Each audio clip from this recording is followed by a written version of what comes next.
नमस्ते दोस्तों, हम एम्ब्रॉयडरी पर चर्चा कर रहे हैं और पिछले वीडियो में हमने आपको एम्ब्रॉयडरी के लिए आवश्यक चीज़ों के बारे में बताया था, क्या क्या चीज़ें हैं। अभी उस पर हम सीधे प्रैक्टिस करना स्टार्ट करते हैं। इस वीडियो में हम जानेंगे कि एम्ब्रॉयडरी कैसे की जाती है, उसकी बेसिक लाइन्स वगैरह उसमें खींचना और भी बहुत सारी बेसिक चीज़ें होती हैं, वो आपको इस वीडियो में बताएंगे। तो आइए शुरुआत करते हैं। नमस्ते। अभी कल हमने देखा था कि एम्ब्रॉयडरी के लिए हम क्या क्या इस्तेमाल करते हैं और ज्यादा करके रिंग कैसे लगाते हैं। तो अभी हम पहले देखेंगे कि रनिंग स्टिच कैसे डाला जाता है। तो अभी हम पहले सीधी लाइन पर आपको बताएंगे कि रनिंग स्टिच कैसे डाल सकते हैं। तो पहले नीचे से धागा ऊपर ले लीजिए और उसके बाद थोड़ा सा लाइन के ऊपर से हम छोटे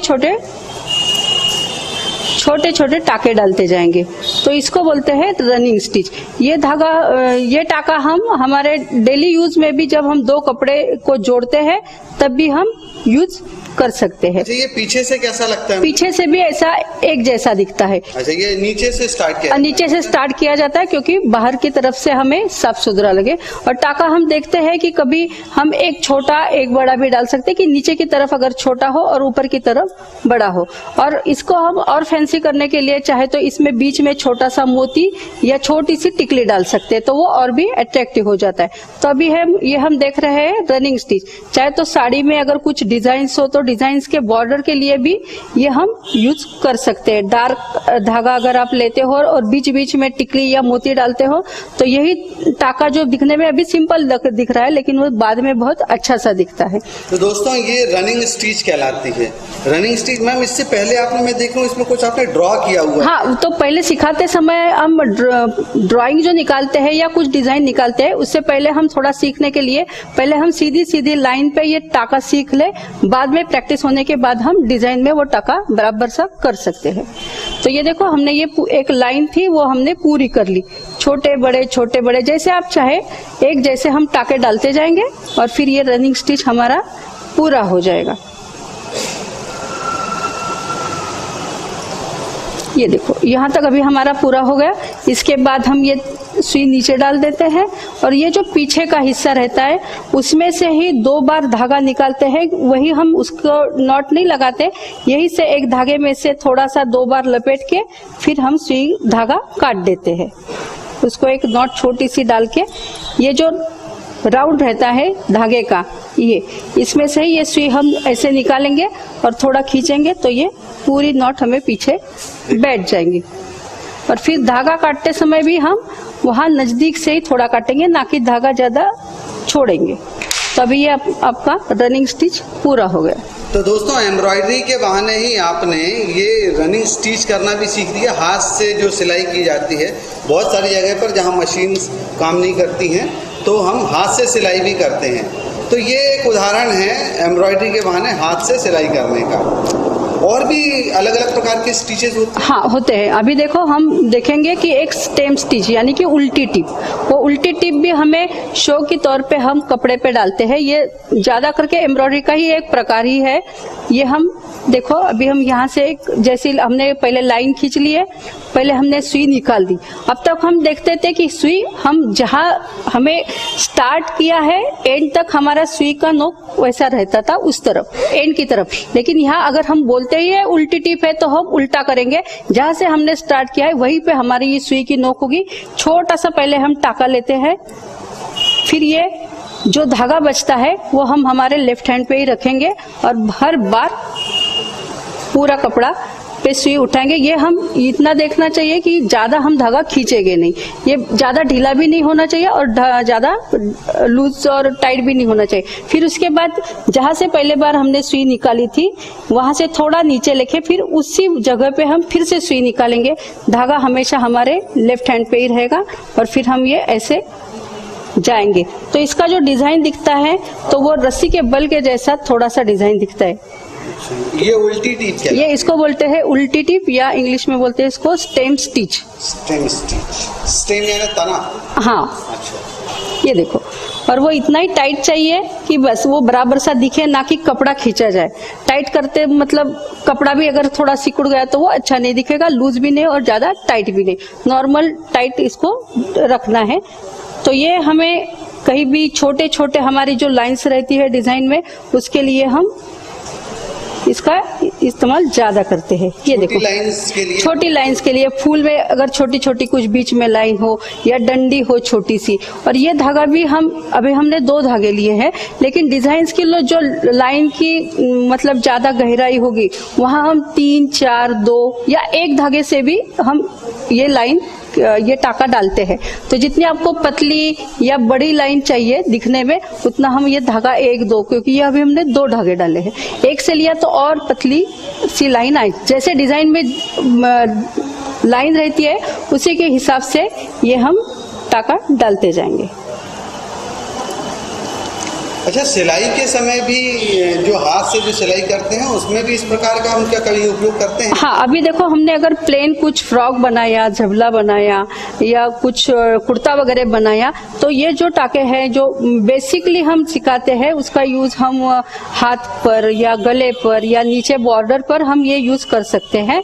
इससे हम चाहे तो ऐसे स्क्वायर बना सकते हैं पूरे कुर्ते के ऊपर या स्लीव के ऊपर, तो वो दिखने में अच्छा दिखता है। बिल्कुल प्लेन कपड़ा है तो वो प्लेन कपड़े से तो ये अच्छा दिख जाता है, इसलिए हम इसका यूज ज्यादा एम्ब्रॉयडरी हाथ से ही कर सकते हैं। मशीन को तो हर एक को पॉसिबल नहीं होता, कभी कभी मशीन घर में नहीं है या मशीन की एम्ब्रॉयडरी में थोड़ा वक्त ज्यादा लगता है, उसको प्रैक्टिस ज्यादा लगती है, लेकिन हैंड एम्ब्रॉयडरी हम जल्दी से सीख जाते हैं। ये देखो, अच्छा, इसमें 2 स्टिचेस के बीच में गैप नहीं है? गैप नहीं है, बिल्कुल गैप नहीं दिखती। जहाँ से हम डालेंगे वहीं से पहले वाला छेद रहता है, उसी में से हम ऊपर सुई निकालेंगे। तो इसका क्या अपोजिट साइड से भी वैसे? अब नहीं, अपोजिट साइड से अभी ये सिर्फ सिंगल ही टाका दिखेगा। अच्छा, जैसे हमने रनिंग का बताया था, इस तरफ सिंगल धागा दिखेगा, इस तरफ हमें डबल धागा दिखेगा।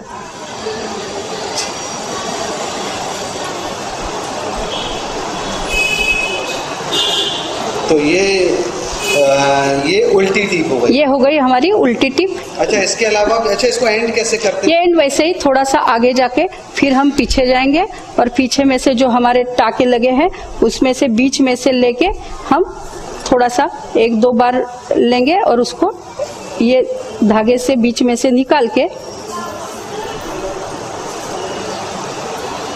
बस ये हो गया। क्योंकि जितना हमारा साफ कपड़ा बाहर से एम्ब्रॉयडरी दिखती है, उतनी साफ हमें पीछे से भी दिखना चाहिए। धागे को काटते समय इसको क्या हम तोड़ नहीं सकते? नहीं, तोड़ नहीं सकते। तोड़ते समय ये कपड़ा खींच जाता है या धागा खींचेगा, इसलिए हमें कुछ लोग सीधे नहीं, हाथ से नहीं तोड़ना चाहिए। वो तो तोड़ते हैं, वो गलत तरीका है। हमें छोटी कैंची इसके लिए लेनी चाहिए और वो तेज धार वाली हो। तो देखो, इसके बाद कुछ और प्रकार की, हाँ, और प्रकार का है, एक चेन स्टिच बोलते हैं जिसे हम। तो वो देखो, चेन स्टिच डालने का तरीका भी ऐसा ही है। पहले हम एक बार मैम पीछे से दिखा दोगे कैसे डालते हैं करके? 1 मिनट। ये देखो, ये हमारी लाइन यहाँ हमने अगर खींची है, हाँ, तो यहाँ से हम सीधा लाइन पे स्टार्ट करेंगे। ठीक है, फिर ये हाँ खींचा, ये ऐसा थोड़ा पकड़ लिया हमने लेफ्ट हैंड से। फिर जहां से हमने ये सुई निकाली थी वहीं पर हम डालेंगे। थोड़ा सा छोटा, ये टाके हम छोटे छोटे बड़े बड़े भी डाल सकते हैं, लेकिन हम अगर छोटे छोटे डालते हो तो दिखने में वो अच्छा लगता है। इसके लिए भी हम अभी 2 धागे ले रहे, चाहे तो आप थोड़ा, अगर आपको बड़ा डिजाइन बनाना है तो 3 या 4 धागे आप यूज कर सकते हो। उसी हिसाब से हमें ये सुई भी लेनी चाहिए। अभी हमने मीडियम साइज की सुई ली है, अगर धागा ज्यादा हो तो थोड़ी बड़ी वाली सुई लेनी चाहिए। अभी देखो, ये मैंने लेफ्ट में जो धागा पकड़ा था वो सुई के नीचे से मोड़ के फिर ये मैंने सुई ऊपर खींच ली। अच्छा, ये लॉक जैसा कुछ, लॉक चेन के जैसा अभी गोल बन गया। अभी गोल बना है तो हम अगला टाका जब निकालेंगे तो जहां से अभी सुई ऊपर आई है, ये धागा आपको दिख रहा है यहाँ, जो जहां से सुई हमारी ऊपर आई है वहीं से हम डालेंगे और आगे थोड़ा डिस्टेंस पे हम आगे धागा डाल देते हैं। अच्छा, ये धागा हाँ, नहीं है, छोटा पड़ रहा है। हाँ है थोड़ा धागा। ये देखो, अभी हम जहां से हमने पहले ये धागा लिया है, निकाला था सुई, वहीं से थोड़े आगे डिस्टेंस पे फिर ये इसको मोड़ के हम ये सुई आगे लेके जाएंगे। तो ये देखो, ये 2 हो गई। एक के बीच में एक, दो। तो ये पूरा नहीं खींच रहे हैं आप?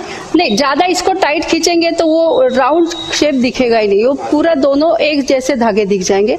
तो इसके लिए हमें ये भी ज्यादा टाइट या ज्यादा ढीला नहीं छोड़ना चाहिए, क्योंकि ये राउंड शेप हमें दिखना चाहिए। इसी को फिर चेन वैसे ही हम आगे आगे करते जाएंगे इसको। ये देखो, इसको बोलते हैं चेन स्टिच या साखली का टाका बोलते हैं, क्योंकि हम जैसे चेन एक के बीच एक फंसी हुई रहती है, उसके लिए इसके भी 2-3 प्रकार आते हैं। एक ओपन चेन आती है ये, या एक मैजिक चेन आती है।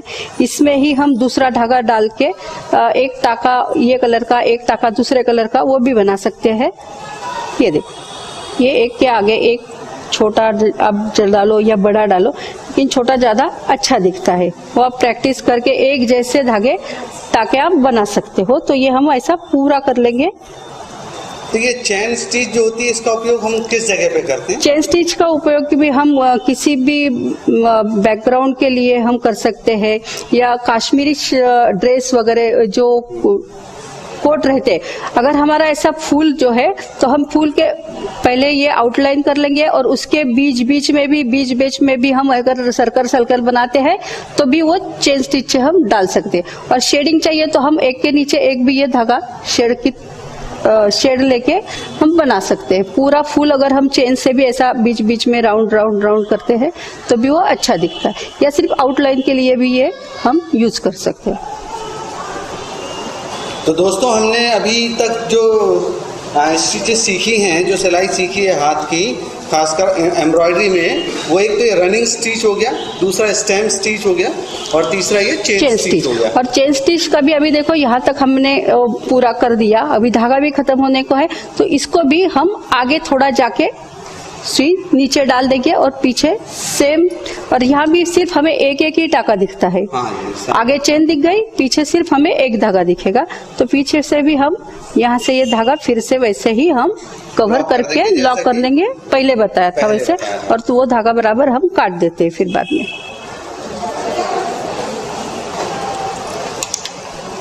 तो दोस्तों, ये आपने देखा कि 3 प्रकार की स्टिचेस मैम ने बताई हैं, और एम्ब्रॉयडरी में अलग अलग डिज़ाइन के आधार पे अलग अलग स्थानों पर आप अपनी सुविधा के अनुसार ये स्टिचेस आप कर सकते हैं। अभी अगले वीडियो में हम सीधे फूल बनाना या कुछ डिज़ाइन बनाना ही सीखेंगे। अलग अलग प्रकार की 3 स्टिचेस हैं, और इनके नाम मैम फिर से एक बार बता दें। हाँ, एक देखो, ये पहला जो हमने डाला है वो रनिंग स्टिच उसको बोलते हैं, या धाव टाका। छोटे छोटे टाके या बड़े बड़े आपको जैसे चाहिए वैसे हिसाब से हम 2 या 3 धागा लेके हम ये पहले बना लेते हैं। इसके बीच में और अट्रैक्टिव दिखने के लिए आप चाहे तो छोटे छोटे मोती या छोटी छोटी टिकली बीच बीच में डाल सकते हो। फिर ये हमने देखा उल्टी टिप या स्टेम स्टिच, वो उल्टी तरफ से ऐसा स्टार्ट की तरफ से पकड़ के सुई बीच में डाल के हम ये पूरा कर लेते। ये भी हम 2, 3, 4 धागे से, जैसा हमें पतला या बड़ा चाहिए वैसे हम वो लाइन के हिसाब से हम धागा लेते हैं, और ज्यादा करके छोटे छोटे डालते हैं। और ये फिर हमने देखा है चेन स्टिच। चेन स्टिच के लिए हम धागा पहले ऊपर निकालते हैं, फिर उसको थोड़े डिस्टेंस पे टाका लेके लेफ्ट हैंड से फिर उसको ऐसा घुमा के बीच में से सुई निकालते हैं। फिर दूसरा टाका लगाते समय जहां पहले बार हमने सुई निकाली थी उसी जगह पे लेके हम ये चेन ऐसा पूरा करते हैं, और बाद में थोड़ा आगे जाके उसको नीचे लगा के फिर हम पीछे से वो धागा लॉक कर देते हैं। तो दोस्तों, इस वीडियो में इतना ही। इस वीडियो में हमने एम्ब्रॉयडरी की प्रैक्टिस के लिए या हाथ से सिलाई की अलग अलग प्रकार की प्रैक्टिस के लिए हमने अलग अलग तरीके इसमें बताएं, स्पेशली 3 प्रकार के। अगले वीडियो में हम सीधे कुछ एक फूल या कुछ डिज़ाइन बनाएंगे, और उसमें देखेंगे इन जो हमने सिलाइयों के प्रकार सीखे हैं उसमें इनका क्या उपयोग होता है। तो आप इंतजार करते रहिए। धन्यवाद।